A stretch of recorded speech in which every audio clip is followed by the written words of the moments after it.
Ka histori që nuk janë treguar kurrë, jo sepse nuk ekzistojnë, por sepse janë shumë të vështira për t'u thënë. Këtu askush nuk gjykohet. Këtu e vërteta flet, edhe kur është anonime. Rrëfime jete, përballë frikës, përballë së shkuarës, përballë vetes. Çdo të mërkur, ora 20, përballë në ITV. Përshëndetje të nderuar miq. Jemi këtu në episodin e radhës në emisionin Përballë. Dua të bëj një falënderim të veçantë për televizionin ATV që ndiqet në Chicago, Shtetet e Bashkuara të Amerikës dhe në Kanada. Gjithashtu ju falenderoj të gjithëve ju për komentet dhe mbështetjen që keni treguar për emisionin tonë. Uroj që në këtë rrugtim së bashku të përjetojmë emocione të paharrueshme dhe të mësojmë nga historia që të ftuarit tanë misterioz do të na tregojnë çdo javë. Kemi zgjedhur që historia të tregohet anonime, pasi rëndësi për ne ka mesazhi dhe jo pamja. Sot kemi një histori force. Ka sëmundje që nuk vinë me zhurmë, vinë në heshtje. Vinë aty ku ti mendon se je e fortë, e re, e paprekshme. Por trupi flet gjithnjë. Problemi është se a e dëgjojmë ne? Sonte në Përballë nuk flasim vetëm për një histori personale. Flasim për ndërgjegjësim, për kontrollin në kohë, për jetën që mund të shpëtohet, kur frika na mban larg mjekut. Sonte përballë nesh është një grua 40 vjeçare. Një grua që nuk e mendonte kurrë se do të ulej në këtë karrige për të folur për sëmundjen, por për mbijetesën. Ajo është një nën, bashkëshorte, grua në punë aktive. Dhe sot një zë ndërgjegjësimi për shumë gra të tjera. Elira, faleminderit që je sonte këtu me ne. Faleminderit dhe juve. Unë kam ardhur për të dhënë një mesazh për të gjitha gratë anë e mban botës për sëmundjen që kam kaluar vetë. Sonte jemi këtu së bashku, pra jo vetëm për të treguar një histori, por për të dhënë një mesazh sensibilizimi për të gjitha femrat. Po, dua të them grave të bëjnë kontrolle sa më shumë. Çdo gjë, analiza, mos ta anashkalojnë kur veten e tyre, të përshtaten për mos të përshtaten vetëm te puna, tek fëmijët, te çdo gjë, duhet të përshtatemi edhe te mjekësia. Të kontrollojmë për çdo gjë. Pra, është më mirë të parandalojmë, po, sesa të kurohemi. Po. Më mirë. Elira, para se të flasim për diagnozën, dua të njohim si grua. Mund të na flasësh si ishte jeta jote para se trupi të dërgonte lajmin, sinjalin e parë? Jeta ime ishte shumë aktive. Punoja, kujdesesha për familjen time, kujdesesha për të gjithë njerëzit. Por papritur, avash, po kuptoja që një diçka nuk po rrjedhte siç duhet. Po kisha gjumësi, po kisha kputje trupi, po kisha gjithçka që s'po e kuptoja dhe vetë. Nuk isha më ajo grua që kam qenë aq e forta, aq aktive, sa po vinin dita ditës po bëhesha shumë e kaputur. Dhe mendova që të bëja një kontroll për veten time. Papritur, një ditë mas dite në shtëpi, erdha nga puna, u futa në dush për të bërë një dush. Dhe papritur vrejta një diçka rreth gjoksit. Kisha një kokër. Një gjendër. Ajo gjendër më befasoi jashtëmase. U shtrepa, s'doja t'i flisja as fëmijëve për këtë që pash, as burrit, as një. Ju preferuat që ta mbanit për majta vetë atë situatë. Sa e friksuar ishit në atë moment? Në moment çdo gjë më erdhi si e papritur. Nuk e besoja dhe s'doja ta besoja kurrë që kisha dëgjuar, por nuk doja besoja kurrë te vetja ime që të ndodhte kjo diçka. A kishit një histori në familjen tuaj Jo, në familjen time nuk ishte. Në tilla sëmundjesh mund të ketë patur, po në raste të sëmundje të tjera, jo në gjoks. Kuptoj. Thjesht ishin të sëmundje në kokë, Sëmundje në të tjera. sëmundje të ndryshme. Jo kështu. Dhe sot po të shohësh pas, ti mendon se e ke neglizhuar veten? Po, shumë. Shumë. Sa herë bënit një kontroll mjekësor? E shikoni të rëndësishme njërë që të kontrolloheshit? E shikoni diçka që do duhet ta bëni si grua? Si një grua që duhet të kontrollohet patjetër, të bëj një check-up përgjithshëm. Të them të drejtën, kur nuk e mendoja, sepse isha e re dhe nuk do mendoja kur që do isha e smur. Edhe pandaj e kisha anashkaluar komplet çdo gjë. Kur më ra kjo diçka, vajta u takova me një onkolog. Bisedova me të dhe më tha duhet të bësh një skaner, që të shikojmë çdo gjë, që çfarë është, mund të jetë gjendër qumshi apo është gjendër tumorale. Në radhë të parë bëm skanerin, bëm mamografin, dolën përgjigjet 50/50 dhe në fund të fare, në fund të fare më tha duhet të bësh një, si thojnë asaj? Skaner. Jo. Që marrin me shirin. Biopsi. Biopsi. Pra do duhet të bënit një biopsi. Po, biopsia neve na jep të përqindjen, se një për njeri ishin 50/50. Tani vetëm nga biopsia prisim që të mirrim përgjigjen e saktë. Dhe biopsia më doli dhe më doli që ajo ishte gjendër tumorale. Si e përjetuat këtë moment? Në atë moment çdo gjë përfundovi. Më ra tavanin mbi kokë. Nuk mendova për asnjë gjë, vetëm punë e parë që më erdhi në mendje, më erdhën fëmijët e mi, familja dhe bashkëshorti.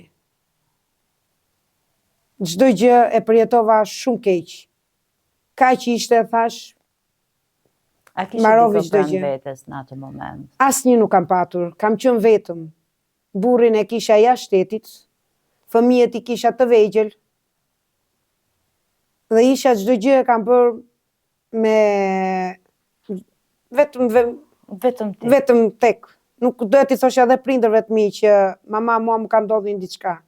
Doja si të isha plot e sigurt, pastaj të informoja prindrit dhe burrin tim. Çfarë ndodhi më pas? Si e ndat lajmin dhe si ishte momenti në familje? Më pas ndodhi kjo. Më tha doktori që për 2 javë duhet të bëjmë një ndërhyrje të vogël, të marrim masën dhe pastaj të shikojmë. Nëse masa është B1, nuk do ta heqim gjoksin. Nëse masa është e përhapur, do të heqim, do bëjmë ndërhyrje në gjoks. Çfarë ndodhi më pas?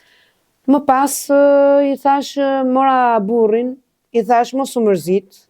Personi i parë që komunikuat? Po, personi i parë që komunikova ishte burri. I thash mos u mërzit.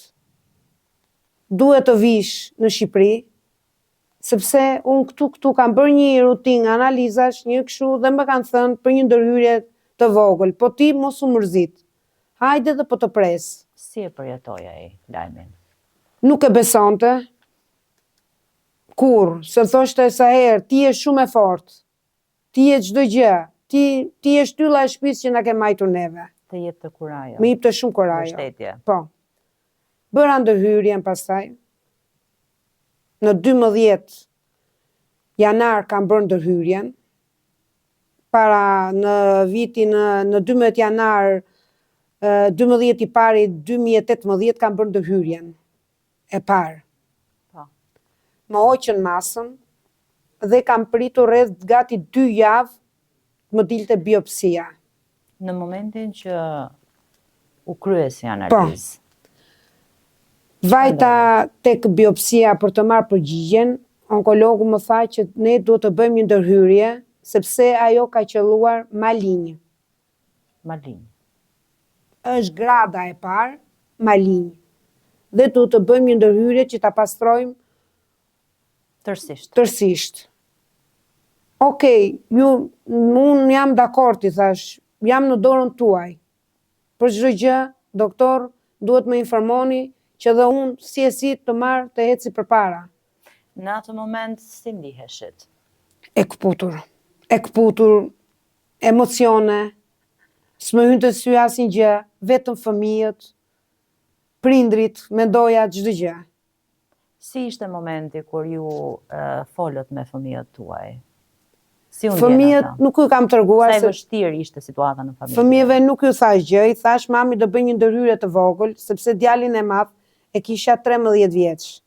Djali i vogël ishte në klasë 3, 9 vjeç. Dhe s'mund të flisja dot për tilla rastesh me fëmijët e mi. Si e shikonit jetën në atë moment? Çfarë ndjenit? A e shikonit jetën që do të kishte zgjidhje, që ju do ta kalonit? A e kishit atë forcën e brendshme në shpirt?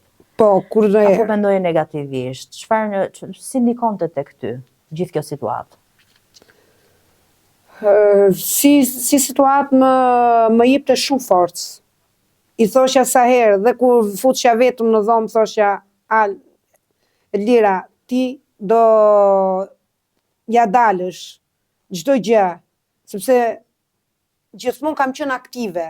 Biles dhe njerëzve ju jepja kurajo. I thosha, ec më se s'ke gjë, në moment që ti hecën, merr frymë, nuk të mahet fryma, ose nuk shu, asnjë gjë nuk ka. Do të kaloj. Do të kalojnë, çdo gjë do të kalonte. Pra ju e kapët momentin. Po.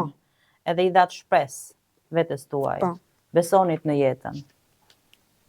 Dhe gjithmonë ashtu kam vepruar. Në 22 në shkurt, të datës 22 shkurt, kam bërë operimin e dytë, që kam bërë ndërhyrjen, jam pastruar, më dolën biopsit komplet, isha prekur, apo s'isha prekur në organet të tjera, aty më dolën që s'isha e prekur, isha në gradën e parë. Po, pra ishte diçka që ju e kishit Po. kapur shumë shpejt. Po, në gradë të parë. Bisedova me onkologun dhe më thanë do t'i nështrohesh kimioterapia. Si ishte momenti në vazhdim?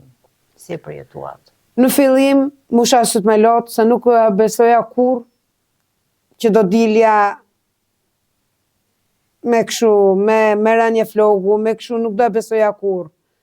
I thosha, pyetje parë që kam thënë doktorit, i kam thënë, do më bien flokut? Do bëhe mirë? Si më thua doktor? Si mund të shkoj situata? Ai më tha, jo, për fat të mirë, tha, ti do bësh kimjen më të lehtë, tha. Nuk e ke kimjen e fortë, tha. Pra nuk pati efekte anësore. Po, ti do bësh kimjen e lehtë, tha, dhe nuk ke rënje floku, tha.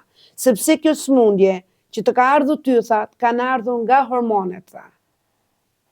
Ti, tha, i ke patur hormonet 100%, tha. Në momenti që hormonet janë 100%, tha, kjo lloj smundje zhvillon tumor të gratë. Dhe ne do bëjmë, tha, të hulim nivelin e hormonal dhe pra do duhej që t'i mbani të në kontroll. Në kontroll hormonet. Dhe vizitat të vazhdueshme. Po, një në 6 muaj, në fillim një në 3 muaj, një në 6 muaj, më vonë një në vit. Si ndikoi gjithë kjo situatë në jetën tuaj të përditshme? Sa aktive ishit ju? Vazhdonit ishit një femër aktive në jetën tuaj, të punonit, të dilnit, të buzëqeshnit, kalonit kohë me familjen, si e... 3 muajt e parë nuk e besoja, thosha, bo, jam një njeriu smur, jam një kështu, nuk mund të jem më ajo që kam qenë. Por, i dhash forcë, thash, 6 muaj do rri sa të mbaroj kimjet dhe do filloj punën. Dhe vërtet, mbusha 6 muaj, fillova punën, u bëra shumë aktive. Nuk e vija veten kur që kisha qenë unë ajo e të lirë e smur. Tashmë, të flasim pak për jetën tani. Si ka ndryshuar pikpamja juaj në anën mjekësore? Sa është rritur ndërgjegjësimi juaj si femër për t'u vizituar, për të pasur kontrolle të vazhdueshme, për të monitoruar trupin tuaj? Unë çdo 3 muaj ose çdo 6 muaj e kontrolloj trupin. Si për analizat, si për vizitat, si për skanimet e këto, vetë e bëj kontrollin shumë herë. 2 herë në vit ose 1 herë në vit bëj skanerin, 1, 2, 3 muaj bëj analizat, se me anë të analizave kuptohet ecëria e sëmundjes. E situatës. Sonte, Elvira, çfarë mesazhi mund t'i japim të gjithëve atyre që na dëgjojnë, femrave? Unë jap një mesazh të gjithë grave anë mbam, bocë, kontrolloni trupin, mos e neglizhoni asnjë gjë. Shikoni punën, fëmijët, por më rëndësi ka shëndeti. Në qoftë se shëndeti është mirë, çdo gjë ecën përpara. Dhe puna dhe Elvira, unë të falenderoj shumë për këtë histori që ti e ndave sonte me ne, këtu me të gjithë ndjekësit tanë. rrosha. Unë uroj dhe shpresoj që çdo gjë të jetë në rregull në jetën tuaj dhe ju të jeni mirë nga ana shëndetësore, të keni një jetë sa më të shëndetshme. Rrosh, faleminderit dhe unë ju uroj gjithë të mirat. Faleminderit shumë. Shumë faleminderit për teje. Të nderuar miq, sonte sikurse dhe ju e dëgjuat, kishim një histori force, një histori që ne të besojmë tek jeta jonë. Të ndërgjegjësohemi, të vizitohemi, të bëjmë kontrollet e duhura për të parandaluar dhe jo për të arritur në gradën që duhet të kurohemi. Ju falenderoj për mbështetjen tuaj dhe do të rishihemi në episodet e tjera. Mirupafshim. Ka histori që nuk janë treguar kurrë, jo sepse nuk ekzistojnë, por sepse janë shumë të vështira për t'u thënë. Këtu askush nuk gjykohet. Këtu e vërteta flet, edhe kur është anonime. Rrëfime jete, përballë frikës, përballë së shkuarës, përballë vetes. Çdo të mërkur, ora 20, përballë në ITV.